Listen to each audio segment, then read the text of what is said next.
Hi friends, welcome back to all in one Kannada vlogs. PUBG ban ಆಗಿದೆ. ಹೌದು, ನಿನ್ನೆ ಅಷ್ಟೇ ಪಬ್ಜಿ ಬ್ಯಾನ್ ಆಗಿರೋವಂಥದ್ದು. ಆದರೆ ಈ ಪಬ್ಜಿ ಬ್ಯಾನ್ ಆಗಿರೋದು ಒಂಥರ ಒಳ್ಳೆಯದು, ಒಂಥರ ಕೆಟ್ಟದು ಅಂತಲೇ ಹೇಳ್ಬೋದು. ಯಾಕೆ ಈ ಮಾತನ್ನ ಹೇಳ್ತಾ ಇದ್ದೀನಿ ಅಂತ ಯೋಚನೆ ಮಾಡ್ತಾ ಇದ್ದೀರಾ? ಸೊ ಅದನ್ನು ಹೇಳ್ತೀನಿ ನಿಮಗೆ. ಅದಕ್ಕೆ ಹೇಳೋದಕ್ಕಿಂತ ಮುಂಚೆ, ಈ ಪಬ್ಜಿ ಅನ್ನೋದು 2017ರಲ್ಲಿ ಫಸ್ಟು ರಿಲೀಸ್ ಆಗಿರೋವಂಥದ್ದು. ಈ ಪಬ್ಜಿ ಗೇಮ್ ಏನಿದೆ, ಇದು ಚೈನಾದು ಅಂತ ತುಂಬ ಜನ ಅಂದ್ಕೊಂಡಿದ್ದಾರೆ. ಬಟ್ ಇದು ಚೈನಾದಲ್ಲ, ಇದು ಸೌತ್ ಕೊರಿಯಾದವರು ಡೆವಲಪ್ ಮಾಡಿರೋವಂಥ ಒಂದು ಗೇಮ್.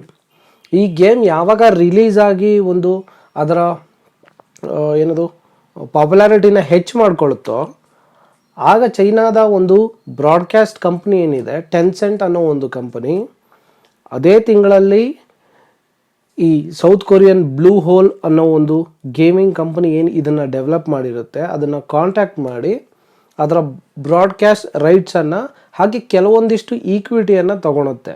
ಆ ಕಂಪ್ನಿಯಿಂದ ತಗೊಂಡು ಈ ಟೆನ್ಸೆಂಟ್ ಅನ್ನೋ ಒಂದು ಚೈನಾ ಕಂಪ್ನಿ ಅದನ್ನು ಬ್ರಾಡ್ಕಾಸ್ಟ್ ಮಾಡಲಿಕ್ಕೆ ಶುರು ಮಾಡುತ್ತೆ ಮತ್ತು ಡಿಸ್ಟ್ರಿಬ್ಯೂಟ್ ಮಾಡಲಿಕ್ಕೆ ಶುರು ಮಾಡುತ್ತೆ. ಸೊ ಈ ಟೆನ್ಸೆಂಟ್ ಅನ್ನೋ ಒಂದು ಕಂಪನಿಯ ಹೆಸರಿಂದಾನೇ ಎಷ್ಟೋ ಜನ ಅದನ್ನು ಚೈನಾದ ಗೇಮ್ ಅಂತ ಕನ್ಸಿಡರ್ ಮಾಡಿರುವಂಥದ್ದು. ಆದರೆ ಟೆನ್ಸೆಂಟ್ ಅನ್ನೋದು ಜಸ್ಟ್ ಒಬ್ಬ ಬ್ರಾಡ್ಕಾಸ್ಟರ್ ಅಷ್ಟೇ. ಈ ಗೇಮ್ನ ಡೆವಲಪ್ ಮಾಡಿರೋದು ಮತ್ತು ಓನರ್ಶಿಪ್ ಇರೋದು ಬಂದು ಸೌತ್ ಕೊರಿಯನ್ ಅವರ ಹತ್ತಿರ. ಸೊ ನಾನು ಆವಾಗಲೇ ನಿಮ್ಗೆ ಹೇಳ್ತಾ ಇದ್ದೆ, ಇದು ಒಂದು ರೀತಿ ಒಳ್ಳೆಯದು, ಒಂದು ರೀತಿ ಕೆಟ್ಟದು ಅಂತ. ಫಸ್ಟು ಒಳ್ಳೆಯದ್ರ ಬಗ್ಗೆ ಮಾತಾಡೋಣ. ಯಾಕೆ ಅಂತಂದರೆ, ಈ ಗೇಮ್ ಬಂದಾಗಿಂದ ಎಷ್ಟೋ ಜನ ಈ ಗೇಮ್ಸಲ್ಲಿ ತುಂಬ ಎಕ್ಸ್ಪರ್ಟೈಸ್ ಆಗಿ ಸ್ಟ್ರೀಮಿಂಗ್ಗಳನ್ನ ಮಾಡಿಕೊಂಡು ಮೊಬೈಲಲ್ಲಿ ಮತ್ತು ತಮ್ಮ ಯೂಟ್ಯೂಬ್ ಅಕೌಂಟ್ಸ್ಗಳನ್ನ ಮಾಡಿ ಅದ್ರ ಬಗ್ಗೆ ಮಾಹಿತಿಗಳನ್ನ ಕೊಟ್ಕೊಂಡು, ಸೊ ಸ್ಟ್ರೀಮಿಂಗ್ ಮಾಡಿ ಎಷ್ಟೋ ದುಡ್ಡುಗಳನ್ನ ಯುವಕರು ಸಂಪಾದನೆ ಮಾಡ್ತಾಯಿದ್ರು. ಟೂರ್ನಮೆಂಟ್ಸಲ್ಲಿ ಹೋಗಿ ವಿನ್ ಆಗಿ ಬರ್ತಾಯಿದ್ರು. ತಮ್ಮ ರಾಜ್ಯಕ್ಕೆ ತಮ್ಮ ಟೀಮ್ಗಳಿಗೆ ಹೆಸರನ್ನು ತರ್ತಾಯಿದ್ರು.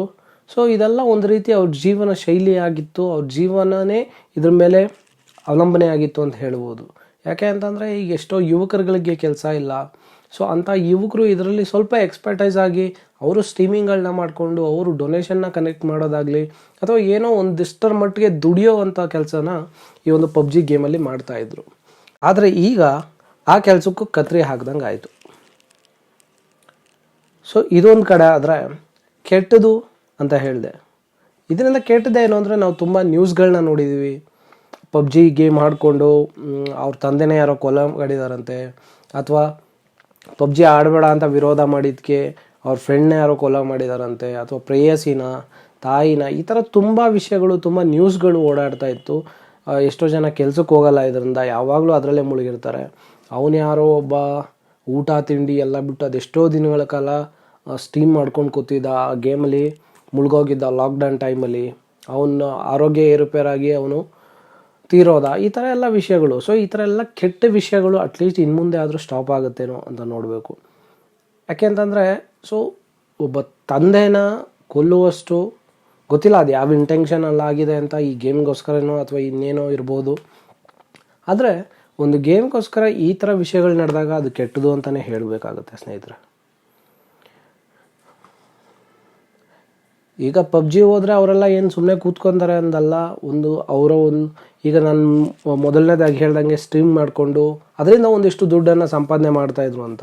ಸೊ ಇವಾಗ ಅದೋಯ್ತು ಅಂತ ಅವ್ರು ಸುಮ್ಮನೆ ಕೂರ್ಲಿಕ್ಕೆ ಆಗಲ್ಲ. ಯಾಕೆ ಅಂತಂದರೆ, ಅದಕ್ಕೆ ಕೆಲವೊಂದು ಇನ್ವೆಸ್ಟ್ ಮಾಡಿರ್ತಾರೆ, ಸಿಸ್ಟಮ್ಗಳಿಗೆ ಇನ್ವೆಸ್ಟ್ ಮಾಡಿರ್ತಾರೆ, ಅಥವಾ ಅವ್ರ ಜೀವನವನ್ನು ನಡೆಸೋದಕ್ಕೆ ಏನೋ ಒಂದು ಪ್ಲ್ಯಾನ್ಸ್ ಮಾಡಿಟ್ಟಿರ್ತಾರೆ. ಸೊ ಇವಾಗ ಅವ್ರೇನು ಮಾಡ್ತಾರೆ ಅಂತಂದರೆ, ತಮ್ಮ ವ್ಯೂವರ್ಸ್ನ, ತಮಗೆ ಎನ್ಕರೇಜ್ ಮಾಡಿದವ್ರನ್ನ ಇನ್ನೂ ಎಂಟರ್ಟೈನ್ ಮಾಡಬೇಕು, ಅವ್ರನ್ನ ಬಿಡಬಾರ್ದು, ಇಷ್ಟು ಕಷ್ಟಪಟ್ಟು ಸಂಪಾದನೆ ಮಾಡಿರೋದನ್ನ ಅಂಥೇಳಿ ಇನ್ನೊಂದು ಗೇಮ್ಸ್ಗಳಿಗೆ ಮೈಗ್ರೇಟ್ ಆಗ್ತಾರೆ. ಅಲ್ಲಿ ಆ ಗೇಮ್ಸ್ಗಳನ್ನ ಕಲಿತು ಇನ್ನೂ ಚೆನ್ನಾಗಿ ಆಡಿಕೊಂಡು ಇದು ಮಾಡ್ತಾ ಹೋಗ್ತಾರೆ.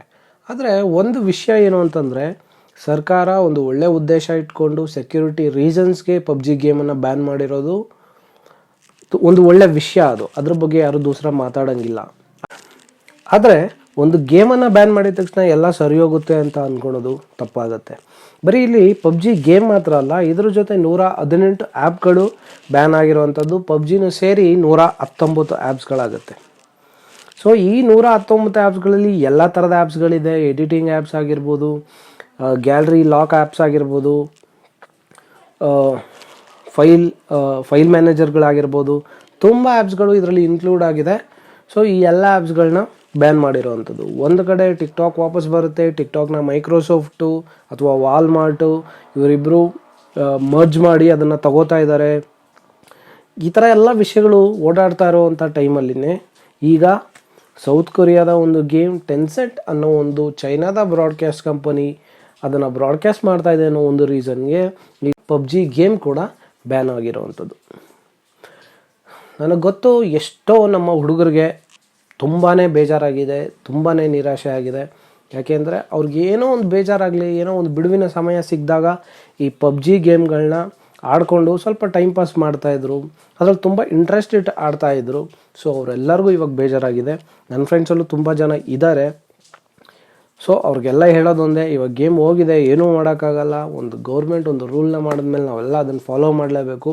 ಸೊ ಇದೇ ನಿಮ್ಮ ಸ್ಕಿಲ್ಸ್ನ, ನಿಮ್ಮ ಒಂದು ಆ ಗೇಮಿಂಗ್ ಮೇಲೆ ಏನು ಇಂಟ್ರೆಸ್ಟ್ ಇತ್ತು ಅದನ್ನು ಇನ್ನೊಂದು ಗೇಮ್ ಮೇಲೆ ಹಾಕಿ ಅಂತ ಹೇಳ್ತಾ ಸೊ ಈ ಒಂದು ವಿಡಿಯೋನ ಇಲ್ಲಿಗೆ ಮುಗಿಸ್ತಾ ಇದ್ದೀನಿ. ನಿಮಗೆಲ್ಲ ಈ ವಿಡಿಯೋ ಇಷ್ಟ ಆಗಿದೆ ಅಂತ ತಿಳ್ಕೊತಾ ಇದ್ದೀನಿ. ದಯವಿಟ್ಟು ಇನ್ನೂ ಯಾರು ಸಬ್ಸ್ಕ್ರೈಬ್ ಆಗಿಲ್ಲ ಸಬ್ಸ್ಕ್ರೈಬ್ ಮಾಡಿ.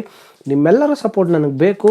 ಒಳ್ಳೆ ಸಪೋರ್ಟ್ ಕೊಡ್ತಾ ಇದ್ರೆ ಇನ್ನೂ ಇದೇ ರೀತಿ ಸಪೋರ್ಟ್ ಕೊಡಿ ಅಂತ ಹೇಳ್ತಾ ಮುಂದೆ ಒಂದು ಒಳ್ಳೆ ಕಂಟೆಂಟ್ ಜೊತೆ ಸಿಗ್ತೀನಿ. ಅಲ್ಲಿವರೆಗೂ ಟೇಕ್ ಕೇರ್, ಬಾಯ್, ಟಾಟಾ.